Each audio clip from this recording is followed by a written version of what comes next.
In the previous video, we started our discussion of the transparent conductive oxide layers. We discussed the need of many thin film technologies for a transparent layer with high lateral conductivity, and we saw how transparent conductive oxides are the best available option. Now we take a look at the performance of an aluminium doped zinc oxide layer.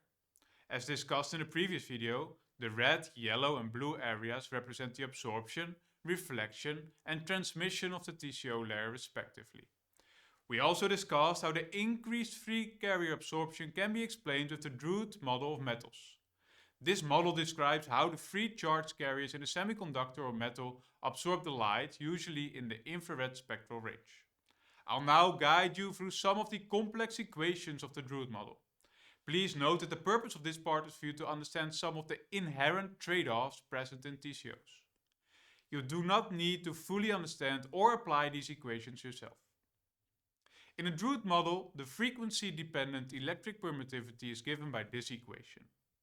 The first part shows that the complex electric permittivity is equal to the complex refractive index squared. The second part describes the complex permittivity of the TCO as a function of the frequency omega, the plasma frequency omega p, and the relaxation time tau. We can rewrite this equation so that the complex permittivity now contains a real part, denoted by epsilon 1 for convenience sake, and an imaginary part. We can gather that the imaginary part of the dielectric function decreases with increasing frequency. The imaginary part of the dielectric function is directly related to the imaginary part of the complex refractive index, which is the extinction coefficient. As we may recall, the extinction coefficient is directly related to the absorption coefficient according to this relation.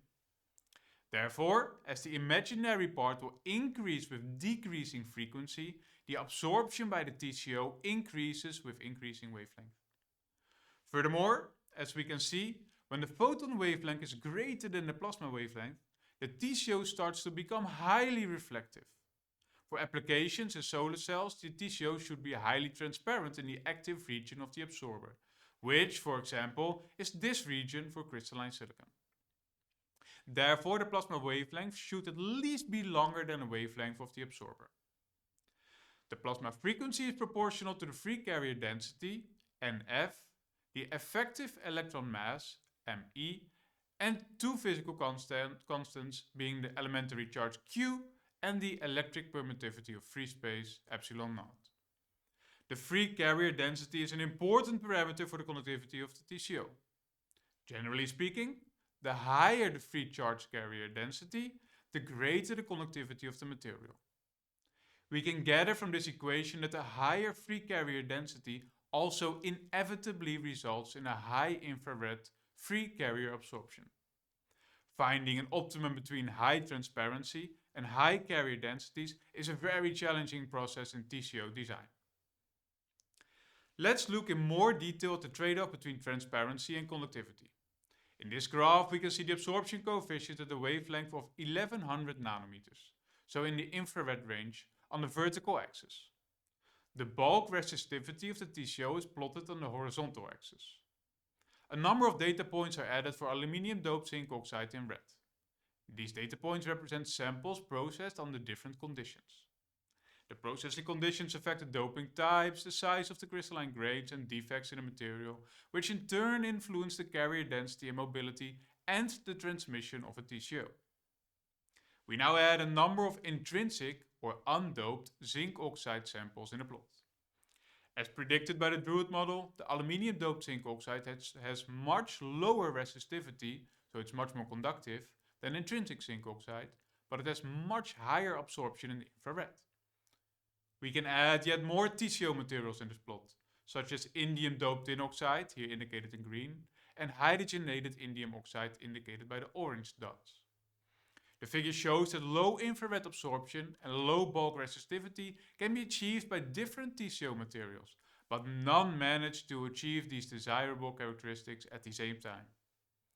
Also note that in addition to low infrared absorption, a TCO should preferably have a very high bandgap energy to minimize UV absorption at the front of a photovoltaic device. Of all the TCO materials currently available, the trade-off between transparency and conductivity is best for indium doped tin oxide, or ITO.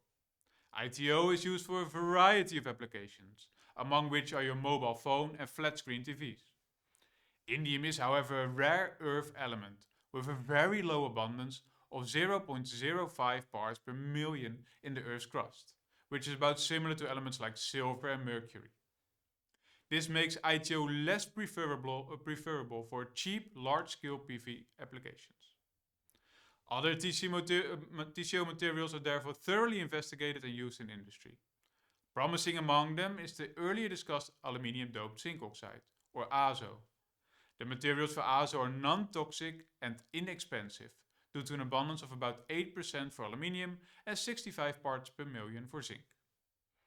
Other alternatives are boron-doped zinc oxide and fluorine-doped tin oxide. The abundance of boron is about 11 parts per million, fluorine is about 525 parts per million, and tin about 2.3 parts per million. However, another important aspect of the implementation of TCOs that should be considered is its resistivity to water. Zinc oxide is more susceptible to humidity-induced oxidation compared to tin oxides. Now, in summary, we discussed that most thin film PV devices require a transparent front electrode. We looked into several materials available for such an electrode and found that transparent conductive oxides are the best available option. We discussed the transmissive, absorptive and reflective properties of a TCO layer and the important trade-off between the conductive and optical properties. Finally, we considered the best performing TCO known as indium tin oxide and also some less expensive alternatives. In the next video we will discuss another important concept for thin film technologies, namely the multi-junction solar cell.